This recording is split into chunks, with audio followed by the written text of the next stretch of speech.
അനങ്ങായിരിക്കേ. ലക്ഷ്മേ, ലക്ഷ്മേ, ബോ ഇങ്ങ് വന്നേ. ഇങ്ങോട്ട് വന്നേ, ഒരു സർപ്രൈസ് ഉണ്ട്.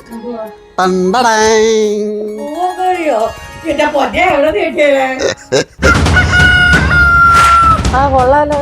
എവിടെ നേട്ടിയതിനെ?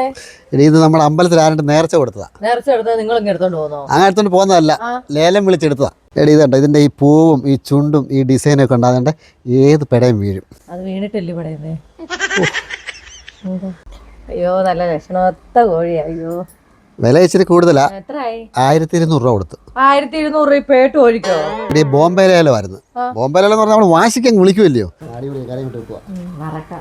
എന്തുവാ രണ്ടുപേരും കൂടെ കൊച്ചു വർത്താനം പറഞ്ഞോണ്ടിരിക്കുന്നേ? ഇതെന്തുവാ? ഇതെവിടുന്ന് കിട്ടി? പൂവൻ മാത്രമേ ഉള്ളോ? പെടയില്ലയോ? അമ്പലത്തിൽ ആരുടെ നേർച്ച കൊടുത്തതാ, ഞാൻ ലേലം വിളിച്ചെടുത്തതാ. കൊന്ന് കറി വെക്കാനാ. ഇവിടെ ഒക്കത്തില്ല, ഇവിടെ കൊല്ലാനേ ഒക്കത്തില്ല, ഇവിടെ കറി വെക്കാനും ഒക്കത്തില്ല. നിങ്ങൾക്ക് കോഴി ശാപം കിട്ടും. ഇവിടെ വേണ്ട, ഇവിടെ ഒക്കത്തില്ല, ഇവിടെ ഒക്കത്തില്ല. അത് പറഞ്ഞില്ല, ഇവിടെ ഒക്കത്തില്ല. അമ്മ എന്താ പറയുക, കോഴി ശാപോ? എന്തൊക്കെ ശാപമാ എടി. കൊന്നാ പാപം തിന്നാ തീരുന്ന അമ്മ കോഴിക്കറി കൂട്ടുമല്ലോ. പിന്നെന്താ ഇത്ര ശാപം? ആ സാരമില്ല, നീ ഒരു കാര്യം ചെയ്യും, നീ അമ്മ സോപ്പിട്ടൊന്ന് മയത്തിലൊന്ന് പറഞ്ഞ് മനസ്സിലാക്ക്. ഒന്ന് സംസാരിച്ചിട്ട് വാ, അതൊക്കെ ഓക്കെ ആവും. പിന്നെ കോഴിശാപം കിട്ടുമെന്ന് പോലും. അങ്ങനെയാണെങ്കിൽ പശ്ചിമ ബംഗാൾ മൊത്തം ശാപം കൊണ്ട് മുടിയണമല്ലോ. ഈ കോഴിക്കടയിലെ ബംഗാളികൾ ഒരു ദിവസം എത്ര കോഴിയാണ് കൊല്ലുന്നത്? ഇവിടെ 1 കിലോ ചെറുമത്തി വാങ്ങിച്ചാൽ അതിൽ 1/2 കിലോയും, അതായത് ഒരു 10-15 മത്തിയെങ്കിലും അമ്മ ഒറ്റയ്ക്ക് തിന്നും. അതിനൊരു ശാപവും ഇല്ല, മീൻ ശാപവും ഇല്ല, കോഴി ശാപം. പിന്നെ കോഴി ശാപം അമ്മയുടെ താ കളി.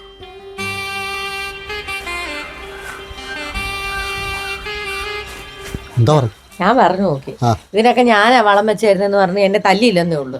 അപ്പോൾ സമ്മതിക്കത്തില്ല. ഇല്ല, ഞാൻ പറഞ്ഞ് സെറ്റാക്കാം. ഇപ്പം ഞാൻ പറഞ്ഞോളാം. നിങ്ങൾ വന്നേക്കുന്നു. ഞാൻ പറഞ്ഞട്ടെ, ഇപ്പൊ സെറ്റാക്കുന്ന കാണണോ? മേ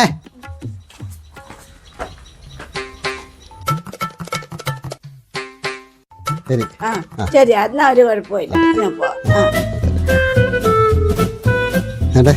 ഞാൻ പറഞ്ഞില്ലേ, പറഞ്ഞാൽ സെറ്റാക്കി. ഇത് വീഡിയോ വിളിക്കുന്ന സമയം മതി. നമ്മുടെ അമ്മമാരോട് പറയുന്ന ഒരു ടോൺ പോലിരിക്കും. അതായത് അമ്മയ്ക്ക് പേടി എനിക്ക് എന്തെങ്കിലും ദോഷം ഉണ്ടാകുമെന്ന് അതിനെ കൊന്ന. ഞാൻ പറഞ്ഞൊരു കുഴപ്പമില്ല, നമ്മുടെ അമ്പലത്തിൽ പോയി ചെറിയൊരു നേർച്ച പറഞ്ഞാൽ മതി, ഒരു ദോഷം ഉണ്ടാകത്തില്ലെന്ന് പറഞ്ഞു. അപ്പോൾ അത് അമ്മ സമ്മതിക്കുകയും ചെയ്തു. എങ്ങനെയുണ്ട് എൻ്റെ ബുദ്ധി? നീ എന്തോ നേർച്ചയാണോ നേർച്ചയെന്ന് അറിയത്തില്ല. പണ്ട് ഇവിടുത്തെ ഉരുളി കാണാതെ പോയപ്പോഴേ എൻ്റെ തല മുട്ടയടിക്കാതെ നേർച്ചയായിരുന്ന ഉള്ളിയാ. ഇത്രയും മുടിയുള്ളൂ എനിക്കിപ്പോ, ഇത്രയും മുടിയേ ഉള്ളൂ. നിങ്ങൾ ചിരിക്കണ്ടേ, കാരണം ആവേശൂലം കുത്താൻ വല്ലതായിരിക്കും. അയ്യോ ആണോ നിൽക്കുന്നു? പറഞ്ഞോ അമ്മേ. പറഞ്ഞു മോനെ. എന്തോ അമ്മ പറഞ്ഞേ? ഇതുപോലൊരു നല്ല കോഴിയെ ഞാൻ ദേവിക്ക് നേർച്ച പറഞ്ഞത് ഇന്ന് തന്നെ കൊടുക്കാം.